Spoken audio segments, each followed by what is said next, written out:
তেল আবিবের হাবিমা স্কয়ার, জাতীয় পতাকা আর বিভিন্ন প্ল্যাকার্ড হাতে হাজার হাজার মানুষ। শনিবার রাতে রাস্তায় নেমে আসা এসব মানুষের কণ্ঠে একটাই অভিযোগ, সমাজটাকে ভেতর থেকে ধ্বংস করছে বেঞ্জামিন নেতানিয়াহু।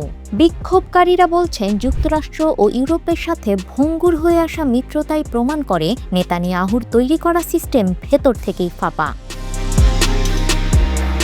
2023 সালে টানা 9 মাস একইভাবে রাস্তায় নেমেছিল জনগণ। সরকারকে চোখে আঙুল দিয়ে বোঝানোর চেষ্টা করে রাজনৈতিক বিভাজন ডেকে আনছে ভয়াবহ বিপদ।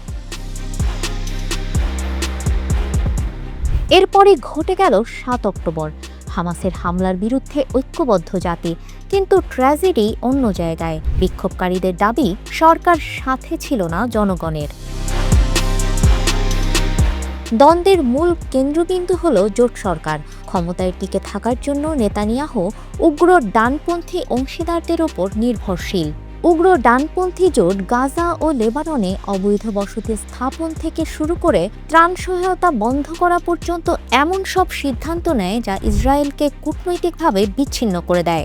তাদের দাবি, এটি কোনো কৌশল নয়, বরং রাজনৈতিকভাবে টিকে থাকার ছলনা মাত্র। তেল আবিবের নেটিজেনরা বলছেন, বাইরের শত্রু কেবল সীমানাকে হুমকির মুখে ফেলে, কিন্তু অভ্যন্তরীণ পচন পুরো ঘরকে বিপন্ন করে তুলছে। অন্যদিকে সরকার বিরোধী বিক্ষোভ হয়েছে জেরুজালেমেও, যা সংঘর্ষে রূপ নেয়। প্রধানমন্ত্রীর বাসভবনের কাছে হাজার হাজার মানুষ জড়ো হয়ে প্রাইম মিনিস্টার স্লোগান দেন। পরিস্থিতি নিয়ন্ত্রণে পুলিশ জলকামান ছুড়ে গ্রেপ্তার করা হয় একাধিক ব্যক্তিকে।